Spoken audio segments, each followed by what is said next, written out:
Here is my ultimate bestiary guide, the Constructs episode.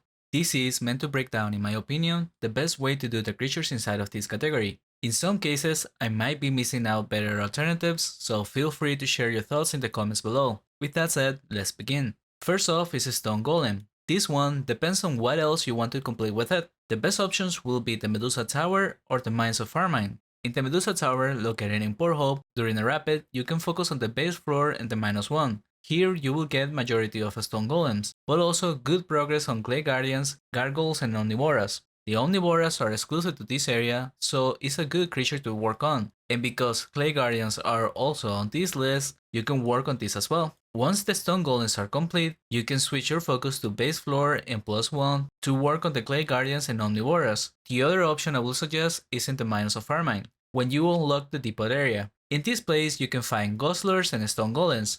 When I tried this, I was mostly focusing on Gostlers, so the stats were more in their favor, but because I was ignoring some stone golems, I think the true ratio is more even, so you can finish them both at around the same time.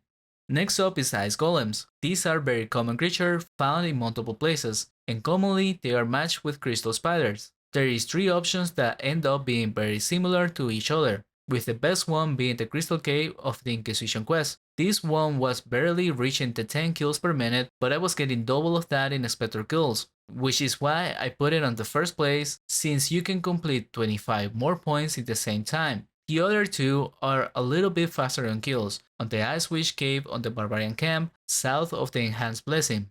This one will leave you with around 300 kills on Ice Witch by the time you're done, which comes in handy later on. And the other one is the Ice Golem Enabler. This one is simply Ice Golems and Crystal Spiders on an even ratio. Next up is Damage Worker Golem. These are exclusive to the Factory Quarter in Yalahar. The best lab I found was by the southeast following these points, and going underground in these 2 buildings one time to include a few more kills. This was during a rapid event. If you were to try with just Yalahar City being boosted, then probably going around the entire place is needed but doable. Next up is Golems. For this one, I will be starting with some recommendations where you can do a variety of them, but that are not always available, such as the Catacombs in Golem version. When it is on this version, it's a great place for charming since all 4 creatures get 25 points and they are very close in distribution. You also don't require off-rapid for this spawn in particular. Another one that is even less popular nowadays is the Maxim Dungeon. Because it's part of the Hero of Rathalon quest, most people don't have access to it, but it is a great choice if you have it, and it doesn't require rapid unless you are a high level. But at that point, even boosted city should be enough. If you want to do them separately, for worker golems, these 2 underground areas in the factory quarter seem to be the best. Clearing one and moving to the other during a rapid was enough to get around 150 kills in 10 minutes, with also 40 damage worker golems. If you do this one first, and then later complete the damage workers in the previous lab, it's going to be more time efficient. Additionally, for war golems, on this southern cave, there is a closed section with war golems on it. You need to use 4 gear wheels on the machine and then you can enter, but this must be done every time you wish to access. During a rapid event, the caves are enough on their own, and at my level, I was getting 10 war golems a minute on the east cave, but the west cave might be better. I didn't get to try it since it had someone else on it. Moving on to Eternal Guardians. These are better done in Deeper Vanuda, and I recommend the last floor for this. Doing a lap between these rooms, I was getting Eternal Guardians and Soul Eaters pretty evenly while also working on Medusas, which take longer than the other creatures they are paired with normally, so it's a pretty good spot to do. And if you wish to skip Medusas from these 2 rooms, then you could probably finish the Guardians and Soul Eaters faster. There is also the Mission 5 of the Children's of Revolution quest, where lots of them respawn, but I am uncertain if Rapid Event makes them respawn quicker too. Otherwise, it's probably not that great, since it has a 1-week cooldown. Moving on to Sandstone Scorpions. These are exclusive to the Horace's Tomb, so they are not always available, since that cave has 2 possible versions, but it's a good place to check during a rapid event. If it is active, then do the last floor to work on the rarest creature, the Death Priest, and during that, you can progress on the Sandstone Scorpions. -4 is also good, and you get Clay Guardians if you still don't have them, which will be the next creature on the list, but with that last one, I already shared the best 2 options to get them. So moving on to Enraged Crystal and Damaged Crystal. These are exclusive to the non-base alpha. You will need to get access by doing the Bigfoot burden up until rank 2, where you unlock access to this area. The damaged crystals run away and need 500 kills to complete, and the enraged crystals act like regular creatures and need 1k to complete. But the distribution is roughly of 2 to 1, even though it doesn't show up in the analyzer. So by the time you complete the enraged crystals, you will get the damage as well. Next up, Stone Devourers. This one is also exclusive to the Bigfoot quest, but this time you will need even higher rank to have access to the Warzone 1, where they are located.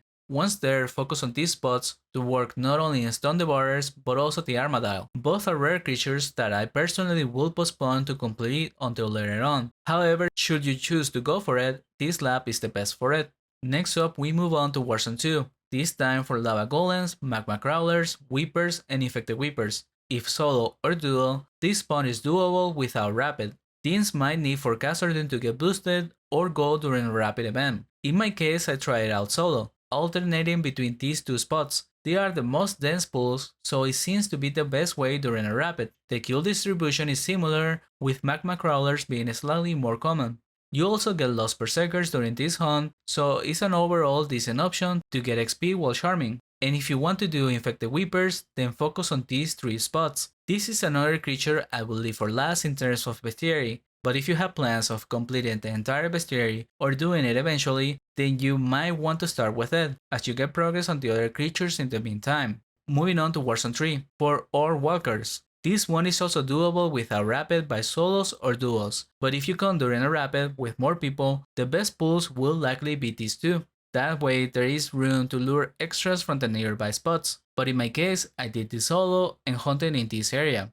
The kill distribution was quite even this way and was more manageable to hunt, but compared to a hunt of rapid in the entire spawn, the kills were roughly the same. Next up is Glooth Golem and Rustheap Golems. Earlier I shared 2 good spots where you will have gotten these at the same time, but since those require quest access, you might find the Glooth Tower better, since it doesn't require anything and you will get both Golems, but also Devourers and Rot Elementals. I don't have footage on a rapid, but off rapid on a level 175 monk, these were the stats, and optionally, the fastest way to complete good Golems is in the South Raid, which is also where you find more walkers. These are not exclusive to this area. They share respawn points with other creatures in the sewers, but they are not that common, and it would be best to do them here. I don't know how the respawn works during a rapid event, but I know this is a charm I will postpone doing. Next up is Metal Gargoyles. If you want to do this one by itself, the best place is on the south of the Oramon city. Around these buildings you find multiple of them, and during a rapid I was getting over 10 kills a minute, so it goes quite fast. Moving on, this time is the Servants. These are rare category creatures, but since they can be summoned, they end up being one of the easiest charm points out there. You need to go here in Edron and get a Slime Gobbler from the Servant sentry in the entrance. Then use the Slime Gobbler to eat the fungus around the cave, until all of it has been removed. For this, it's better to team up with other people so it goes faster. Otherwise, it can take over 25 minutes to clear on your own. But once they are gone, then waves of servants start to appear, and upon killing them all, they launch another wave, eventually ending in the 25th wave summoning the Mage Mage, which is a boss with a very rare chance of dropping the Mage Cap, a rare item needed for the Elementalist of it, which is also obtained by looting slime molds from the servants in here. Be aware that if you are solo and leave upon summoning the servants, the place will get trashed by slime again upon re-entering. You must stay inside and clear the waves, or have somebody else stay in order to leave and come back. Next up, the replicas of the servants. These are exclusive to the energy portal from the Forgotten Knowledge quest, for which 50 Marsh Feather Stalkers are needed for access. Then upon entering, pull the levers found in these rooms to have the servants respawn for 10 minutes across the cave. The spawn is massive in size, so you could do it off rapid, but during an event, I will focus on these rooms. Here my kill distribution was even and efficient, completing the 3 creatures in around 1 hour and a half. Next up is animated snowmans. These are only found in the Perch Island, which is only available during the Winterlight Solstice event, from December 22 to January 10, but you also need to get frozen carrots from the bunny bunnies in the surface.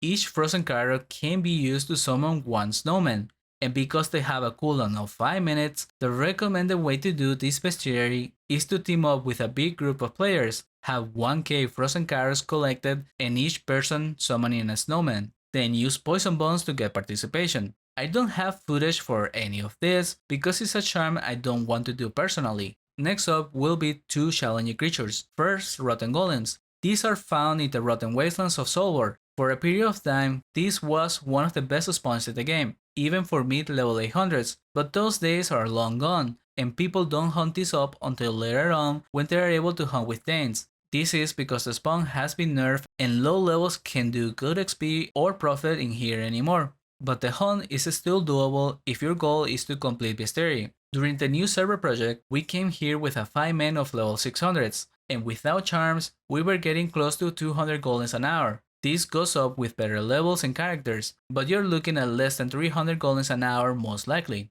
making this charm around the 18 hours. But by then, you will also complete Branchy and close to finishing Maul Phantoms for 300 points in total. The other challenging creature is the Shrieking Cry-stals, found in the Crystal Enigma of Non-Prona. These ones I mentioned on my previous Bestiary guide since it is found with Headpeckers, but I recommended to not bother completing this charm there. The reason is that you are looking at around 22 hours to complete, which is a hard commitment in my opinion. It does get slightly better because you unlock the main 3 creatures way before that, and the hunt gets better, but nonetheless it's still a hard commitment for teams. Leaving those aside, next up is Goggle Cakes, a somewhat new creature introduced with the Candy Island. Unfortunately, the spawn is pretty bad, so it is often ignored for normal hunts. However, if your goal is Bestiary, then during a rapid I was doing these 2 spots and getting a good amount of Goggle Cakes. So in a bit less than 4 hours, I will complete them with good progression on the other 2 creatures.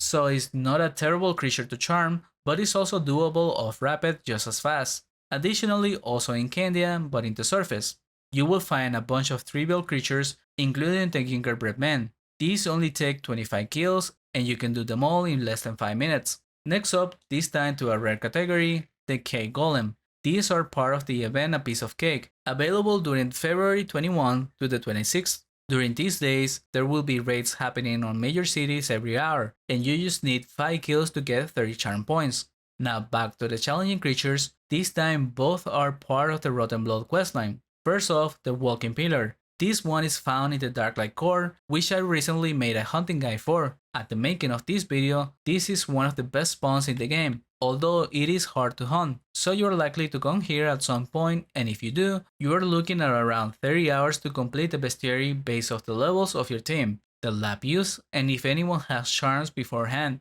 And if you plan on coming, I highly recommend to check the hunting guide I mentioned. Next up is the Wandering Pillars. These are found in the Gloom Pillars, a less popular spawn of the Rotten Blood. This one feels harder to hunt, and at the making of this video, I have not made the hunting guide yet, but that one is coming soon, so consider subscribing. However, for our team, we were getting around 225 kills an hour, so it wasn't a bad charm to get. In roughly 12 hours, we will have completed 3 out of the 4 creatures, and the XP and profit of the hunt wasn't bad. It's simply a hard and dangerous spawn to hunt due to the mechanics of it.